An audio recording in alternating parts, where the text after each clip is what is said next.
Good morning, students. Today we are going to learn subject English. We will continue learning chapter number 3.6, The Merchant of Venice. Students, let us quickly revise what we have learned in the past video about the chapter.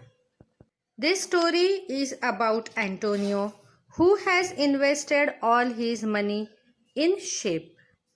Antonio lives in a prosperous city named Venice in Italy. He was a kind man and his best friend was Bassanio.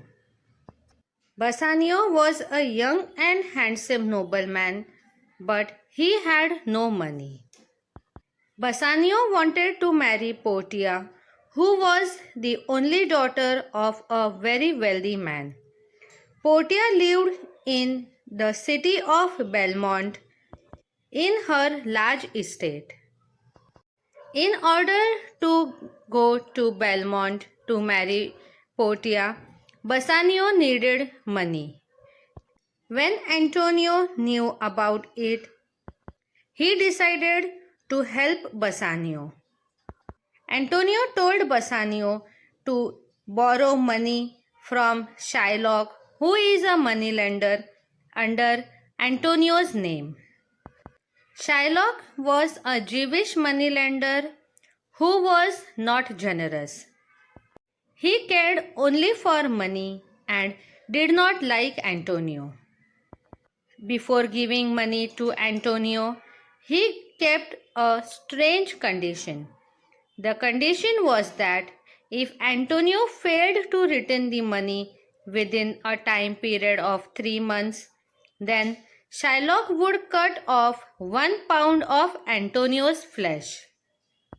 As Antonio needed money to help Bassanio, he agreed to this condition and borrowed the money and gave it to Bassanio. Soon after getting the money, Bassanio went to Belmont. He chose the lead casket and passed the test which Portia's father had kept for all her suitors. When he picked the right casket, Bassanio won Portia's hand and both of them got married. In a meanwhile, Shylock heard that Antonio's ship were lost. It means now Antonio was unable to return Shylock's money back. After the completion of 3 months' time, Shylock took Antonio to the court and demanded that his condition must be fulfilled. Now, let us continue with the story to find out what happened further.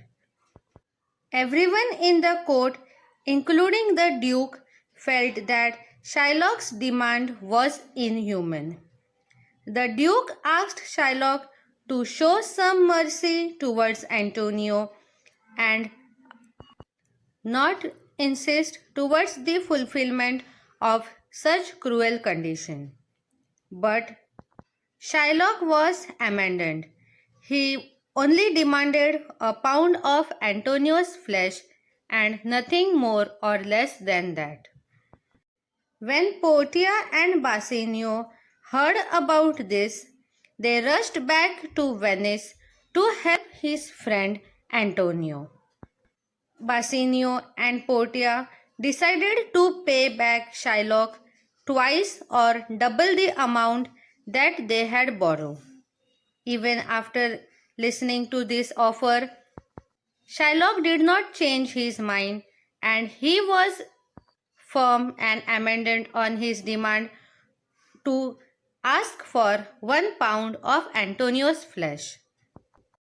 Just when all the proceedings of the court were going on, a young lawyer entered the court.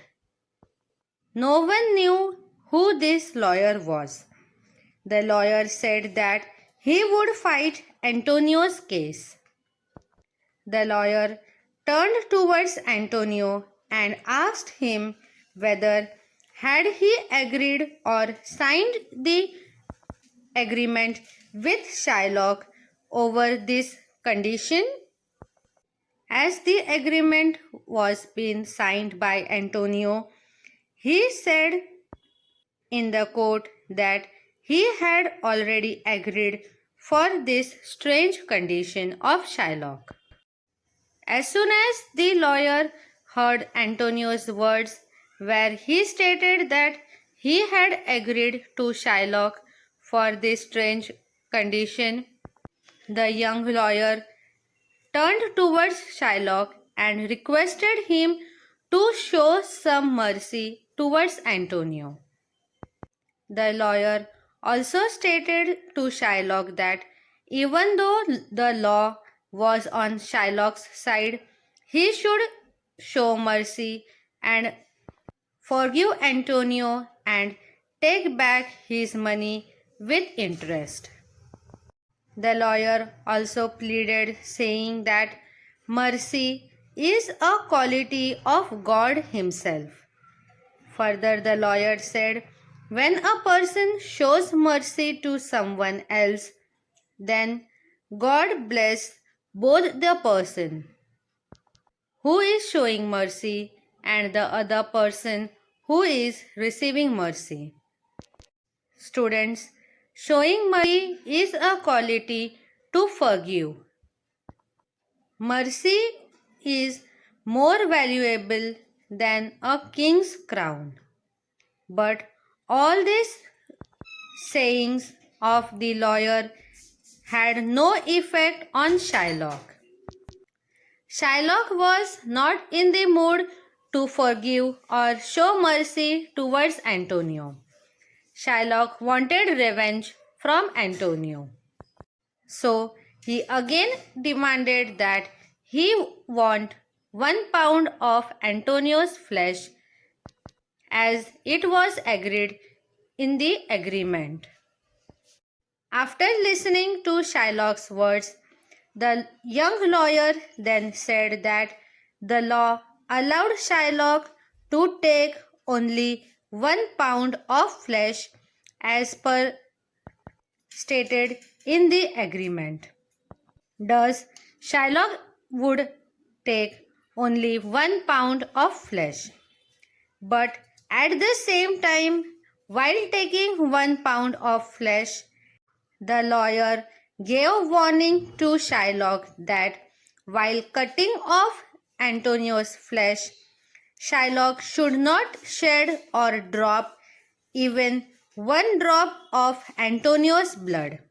Also, he should cut exactly 1 pound of flesh, nothing more or nothing less than 1 pound. If there is any loss of Antonio's blood while cutting flesh, or if more flesh is being cut, then that is not allowed by law and hence Shylock would be punished for it. In short, the young lawyer came up with a tactful strategy to save Antonio. Soon, Shylock realized that he could not do what the young lawyer has stated.